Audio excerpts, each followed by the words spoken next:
Hello everybody, and welcome to the channel.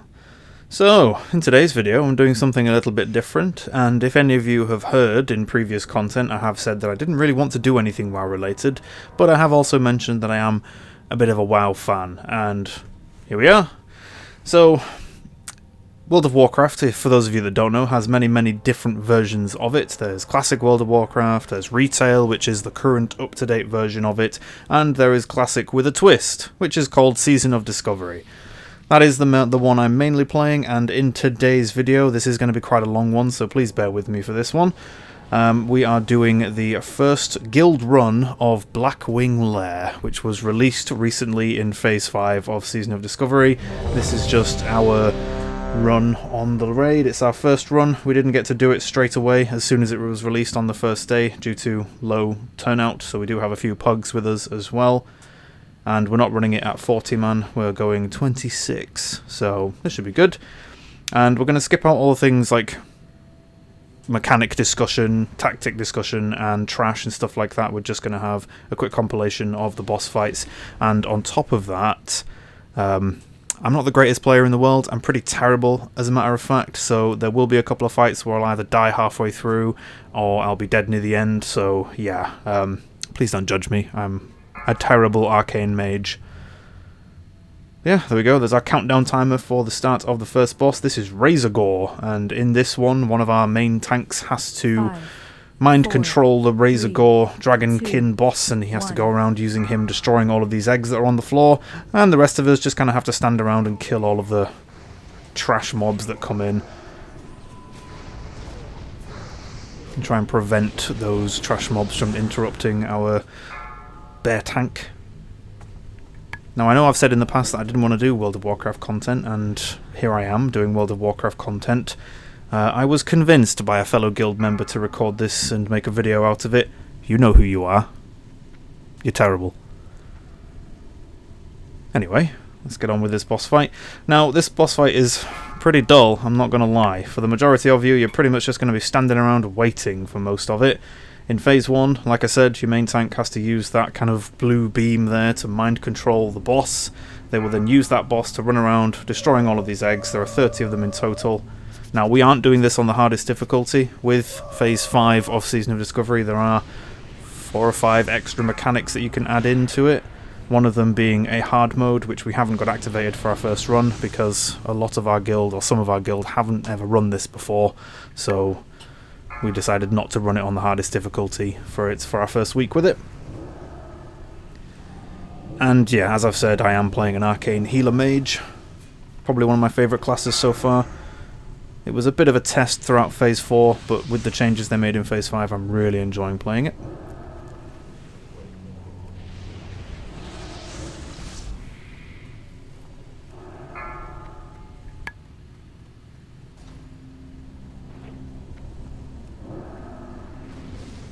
And just in case you're wanting extra clarification, we do have 3 trials active. We have Bronze, Blue and Green. Bronze is the occasional speed up and slow down. Green is the green circle that you just saw on one of our tanks there, which leaves a pool of poison on the ground after it's finished channeling. And then blue is the arcane kind of explosion effect where you have to get your raid to stack on that person so that they don't instantly die. The damage is shared between all the players. There we go, we've taken out 11 of the 30 eggs. I'm just throwing a whole bunch of beacons around because I want to do at least some healing in this fight. And I believe we're running with 5 healers as well. I'm pretty sure we've got 3 priests and myself and a resto shaman. But I could be wrong about that. Our third priest might just be the shadow that we've got with us. Oh no, there's 4 priests in our group, I can see from the class colours on the grid raid frames that I'm using. Also trying to make sure that the tanks, including our third off tank, has a beacon on them at all times. And yes, you can probably see that I'm getting a bit bored in this fight as I'm just running around doing 360s and just waiting. There is one extra thing that you can do as a mage in this fight, which is Whilst the boss is mind-controlled, Razor Gore, you can put Amplify Magic on him, so you can buff him with Amplify Magic, which means that when he reverts back to being an enemy boss in Phase 2, he is still benefiting from it, but it doesn't benefit him, it actually benefits the raid, because it amplifies the damage he takes. It does also amplify the healing he takes, but he doesn't take any healing in this fight, so it's basically just nice extra damage for pretty much most of your ranged classes. You're all welcome.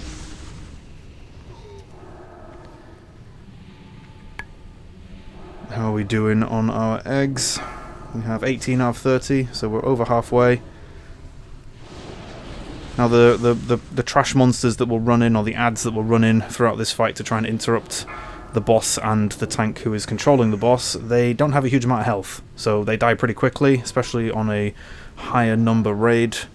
They die very, very quickly, so I am just trying to throw out whatever damage I can do, trying to keep my beacons active, stuff like that.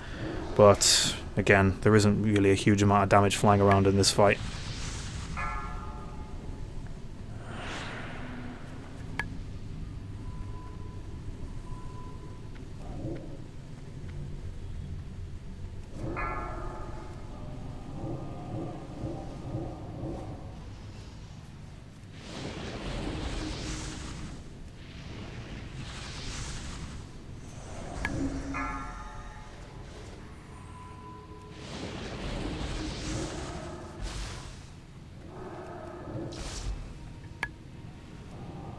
Throwing out the odd arcane barrage and seeing zero healing coming up, that's always good times.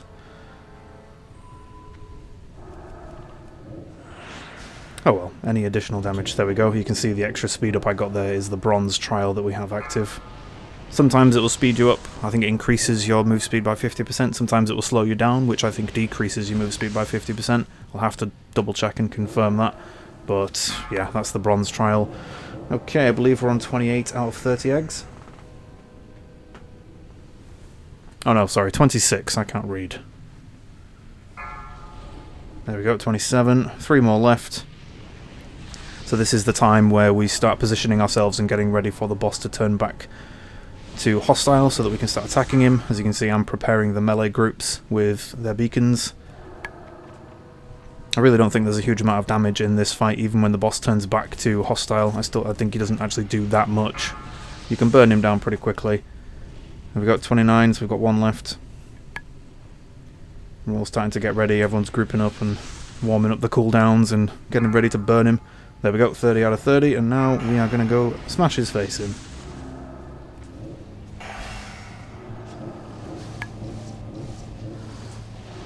Oh, that was a heavy hit on some of the melee there. He must have some kind of cleave ability or breath or something. Caught a few of them. Oh, hello. He's breathing on all of us. I think someone might have just about over-aggroed him. Not to worry though. Damage is pretty low. There's one of the green trial abilities behind me there. That green circle on the floor. That is the poison effect that gets left on the floor. And there is a a blue arcane ability. I think I was a bit too slow getting in that group and I took a fair amount of damage. I missed out on the power word barrier. Oh, wow, he just hit our melee group very hard. Must be some cleave that he's got. Healers are on point, keeping up with topping everyone off.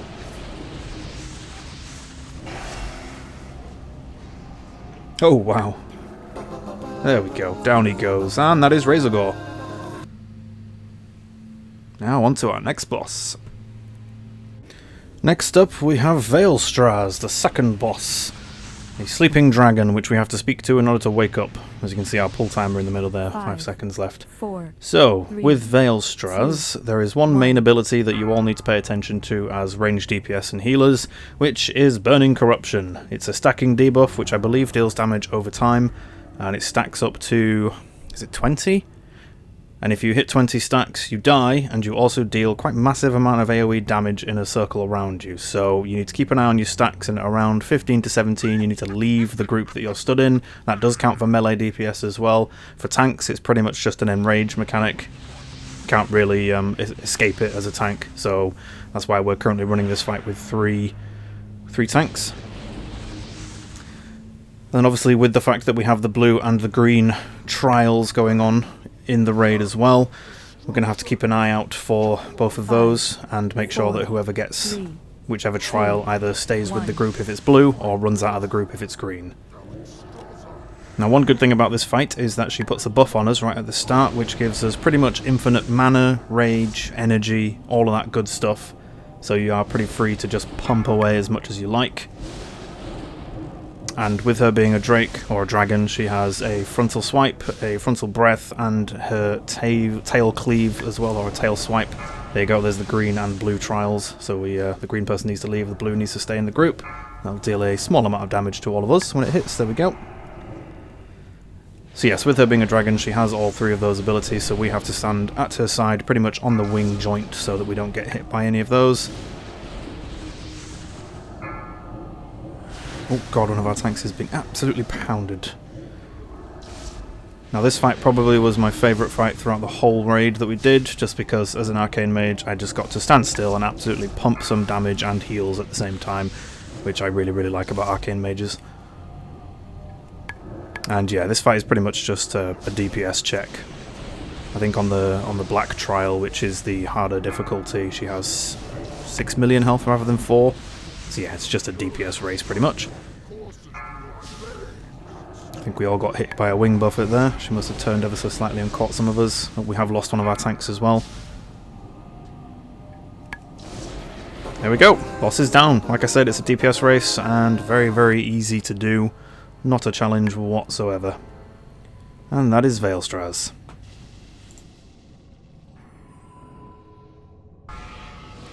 Next up we have Broodlord Lair, who is quite a tricky boss to get to, I'm not going to lie. You have to navigate your way through these traps that you can see on the floor in front of us here.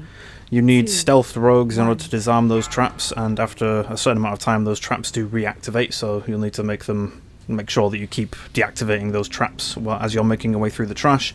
There will also be respawning groups of whelps in the area as well, so make sure you're clearing those out on the way there. Now, Broodlord is in front of us on the other side of this wall that's just ahead. You can just about see him at the top of my screen. There he is, by that gateway. Now with Broodlord, he's just a heavy-hitting boss, essentially. Your tanks need to rotate their defensive cooldowns. We all need to move through this static charge and get into this corner here. We're going to try and remain at least 20 yards away to avoid being hit by his blast wave, which is a knockback, and I believe it also drops the threat on his main target, or his current target, by 50% as well, so it is pretty much just a tank and spank fight.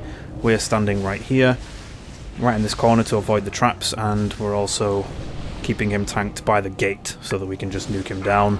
But other than that, there really isn't too much to worry about with this fight. Obviously with his knockback he is going to shuffle into position and kind of shift a bit further to a bit closer to the range, so we do need to make sure we keep repositioning him. But in terms of damage, it's again another DPS race in a tank and spank. As long as your tanks are rotating their defensives, you'll be nice and fine throughout this fight. Again, with the knockback, you want to be about 15 to 20 yards away from him. And yeah, just make sure you're pumping away and take him down. Obviously dealing with the trial mechanics as well. The speed up and slow down isn't that important, but the blue and green trials are, so make sure you take those out of the range. You might have to take a few hits of another trap, like the static traps nearby, but other than that, really not that difficult of a boss fight. Again, all of this raid is being done without the black trial, which is pretty much the heroic mode, so take that into account whenever you're listening to my advice. And there we go, Broodlord Lair is down, and his name is not easy to say.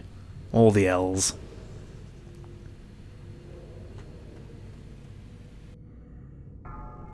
Next up we have Firemaw, another dragon fight, although this one is considerably smaller than Veilstraz. So, with with Firemaw, he has a few different abilities that you need to pay attention to. We are going to be tanking him right in this doorway here. Now the two main abilities that ranged and healers need to pay attention to are the two stacking debuffs that you'll get. You'll get one fire stacking debuff and one static stacking debuff, that's not easy to say. And when either of these hits 10 stacks, you will explode with AoE damage and most likely die. So you need to make sure, both ranged and melee, DPS and healers as well, need to make sure you're watching your stacks and then running out of line of sight of the boss right before you hit 10 stacks, so about 8 or 9 stacks run out of the group. Make sure those stacks blow up and not deal big AoE damage to anyone stood around you. That's why you have to run out of the group. Now, I was a stupid in this fight and wasn't paying attention to my fire stacks. I was more paying attention to the lightning one. So I end up dying very shortly because I'm a noob and I wasn't paying attention. And then I ended up running into somebody else who was getting rid of their buff as well. And there we go, I died because I'm a dumbass. With tanking her, she does have, or he, or whatever it is, dragon, does have a Shadow Flame breath attack, and I believe it also has a wing buffet, which reduces threat on the tanks. So if you're pretty much any DPS and tanks want to make sure you've got as much fire resist as possible, you also want to be wearing your Onyxia Scale Cloak if you have one, which should protect you against the Shadow Flame. In our first attempt on this boss fight, I did instant die to Shadow Flame, even though I do have an Onyxia Cloak on. So try and make sure you're not hit by that. Stick with your groups. We do have our ranged DPS and the rest of our healers are through the doorway, so that they can just quickly pop out of line of sight of the boss, away from the rest of the group, so they don't blow up on them. I wasn't very good at this fight. I have to explain myself. I've never done Blackwing Lair before, aside from on retail when we were several expansions ahead and all I had to do was just run through one-shotting everything, so yeah, I've never done it as current content and this was all pretty much brand new to me. Luckily enough, even though I'm the melee healer and the melee are taking quite a lot of damage, we did pretty well on this fight. I think the rest of the raid did really well to keep their composure and take the boss down. Yeah, that's fire more. Hopefully we'll have a future attempt where it's a lot smoother and I can actually bring you a video of it that's not me dying halfway through. Next up we have Flamegore and Ebonrock. These are two drakes that need to be pulled together. In original WoW you were able to pull them separately and you didn't have to fight both at once, but in Season of Discovery they have been updated so that you have to pull both of them together. When you pull them, you need to make sure that they are separated at least 50 yards apart. So for the start of the fight, our tanks are just picking them up and spreading them out across the room, as I believe if they're within 50 yards of each other, they get a Berserk or an Enrage and they deal a truckload of damage, and it's just impossible basically, so you do have to spread them out. They do also need to die together at the same time, or around the same time, to avoid the Enrage, and you also have to tank swap on them, so we are using 3 tanks for this fight rather than 2. Just to make it easier so the two drakes don't go within that 50-yard perimeter whilst we're swapping the tanks over, so we are having a third off tank who's just picking one of them up whilst that tank runs across to swap over. Now for ranged and healers, you need to pay attention to the stacking debuff that you get when attacking one of the drakes. Once you go to about 3 stacks, you'll want to swap sides, as we're doing right now, to attack the other drake, and again make sure you're at least 50 yards away from the first drake so that the stacks drop off. I believe those stacks deal moderate amount of damage that increases as the stacks grow, so you want to make sure that you're far enough away so those stacks drop off. Oh, I have the green trial, so I need to go run into this corner, drop it off over here so I don't get everyone killed with poison. And yeah, that's pretty much the fight, so you need to keep swapping back and forth. You also need to make sure they die pretty quickly. Die pretty quickly at the same time, so make sure you're paying attention to both of their health bars and that you're swapping DPS over. I believe for this attempt we actually had a few DPS swap onto the second drake straight away at the start of the fight so that we could try and keep their health bars around the same level, and then we just stopped DPS when we needed to. But yeah, that's pretty much the fight. So there is quite a bit of movement. Obviously you need to still be paying attention to your trials that you have active, so make sure you've run them out of the group or you're stacking up if you need to, stuff like that. And then obviously pay attention to your debuffs and make sure that they drop off before you decide to swap to the other drake.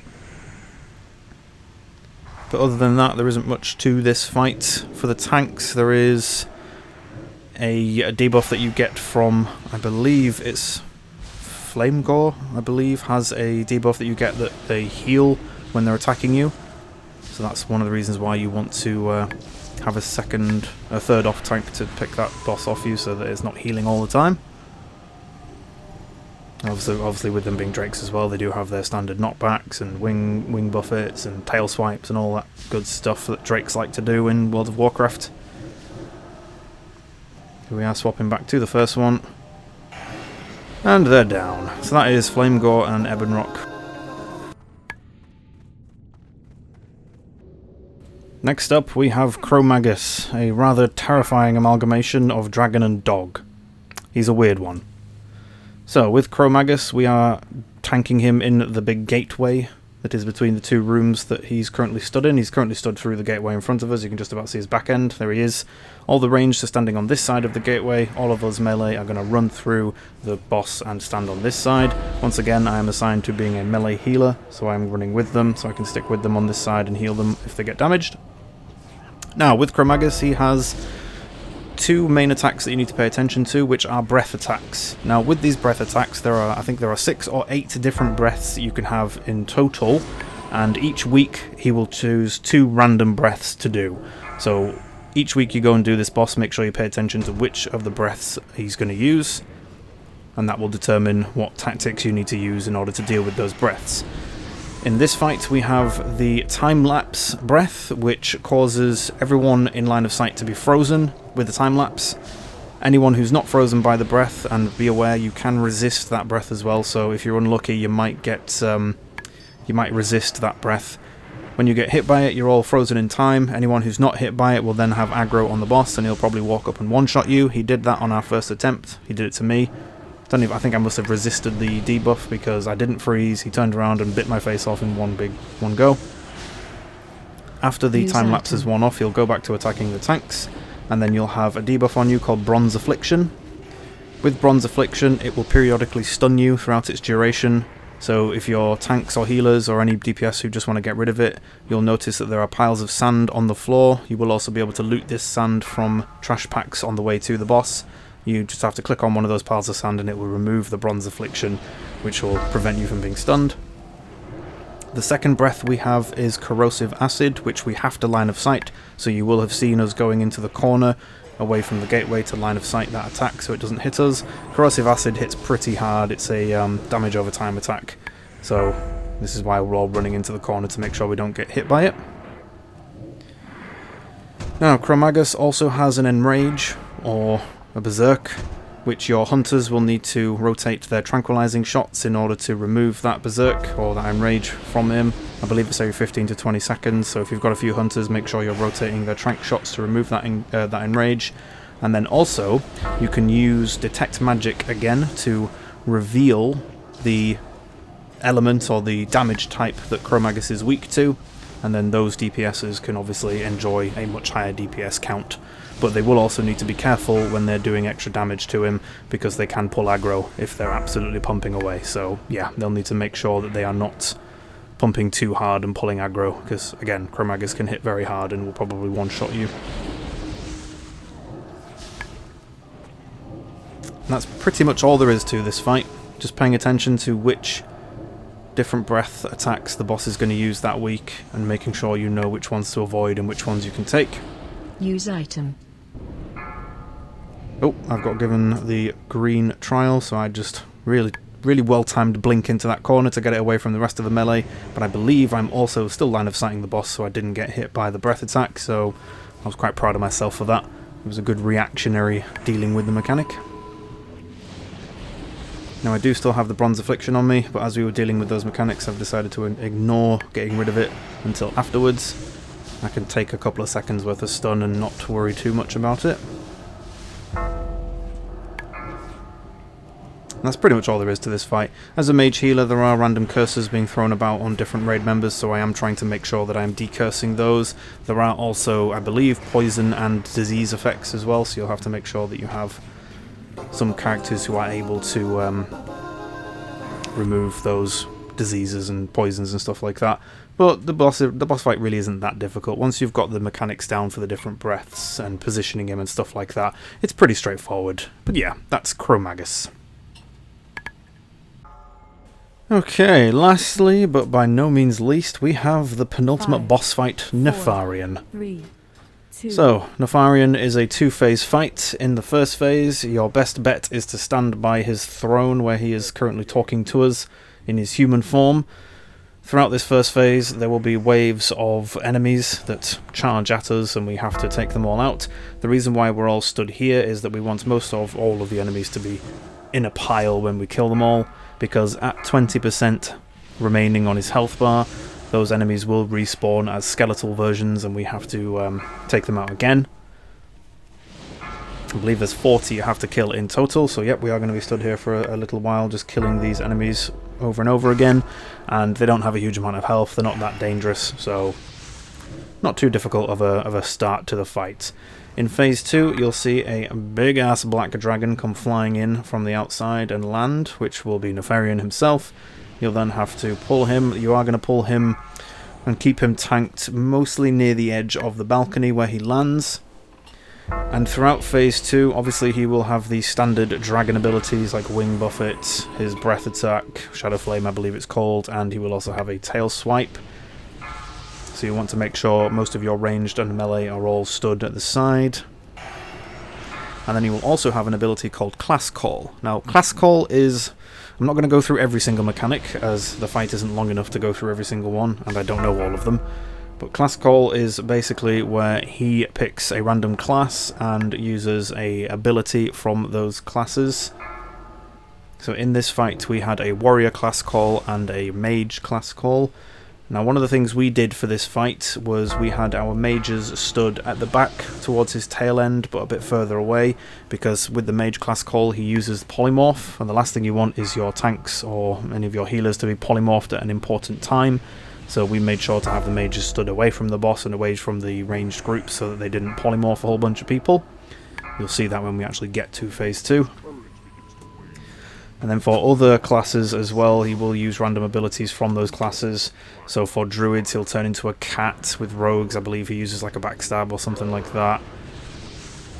For priests, I believe he uses an AoE Fear. Here we are, Phase 2, he's just landed. So me and our second mage are going to go stand at his tail.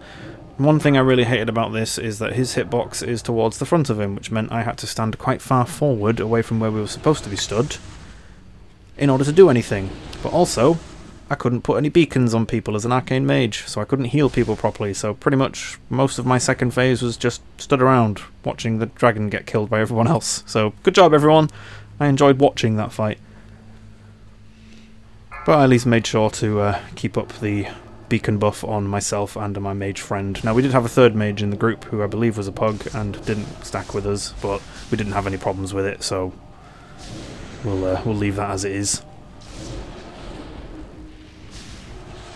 But yeah, pretty much what I decided to do was try and get as close enough to him as possible to at least deal some damage, and I believe in future we might think about changing that tactic depending on the class call that he decides to use. Obviously there are several different classes, and